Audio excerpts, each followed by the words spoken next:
Good morning, Mackie. For lunch today is cheesy garlic bread, chicken tenders, and deli sandwich. For weather today is 66 for the high, 43 for the low, and partly cloudy. For our moon tonight is a waning crescent, visible of 9% and ages 26.79 days. For news today, good morning, students. We're only 2 weeks away from our Penguin Patch holiday shop. There's still time to save money so that you can buy surprise gifts for your family members and friends this holiday season. We're sending home budget envelopes and letters to your parents next week. Make sure to talk about the shop with your parents so that you can participate. It's Why Wednesday! Why do the leaves fall? The short answer is that leaves fall off of trees when they aren't doing their job anymore. A leaf's job is to turn sunlight into food for the tree. To do this, the leaf needs water.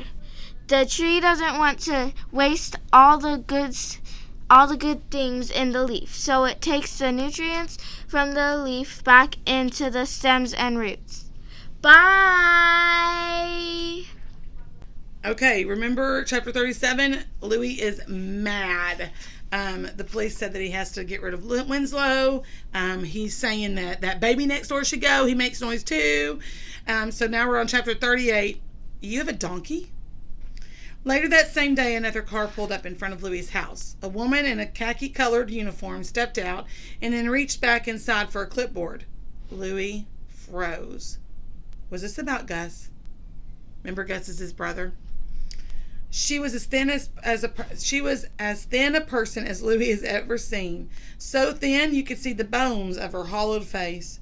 You could see all the tendons of her neck as she stretched it forward, eyeing the house and Louis. As she approached, Louis saw the badge on her pocket of her shirt.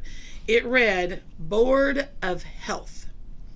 Beneath it was a small photo of a skeletal woman's face and the name Dolores. You live here? She asked. Her voice was crackly, as if it might disintegrate at any moment. Yes. Your parents' home? Yes. Dolores checked her clipboard.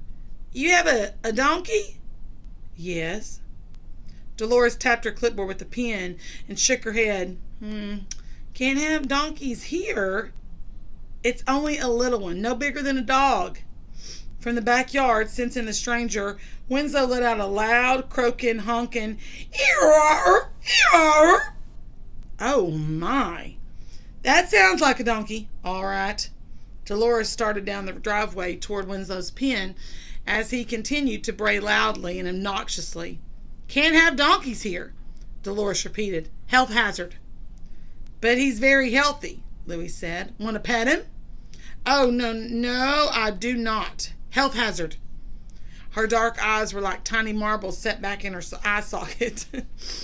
Ticks, fleas, fungi, not to mention the bacteria in the feces.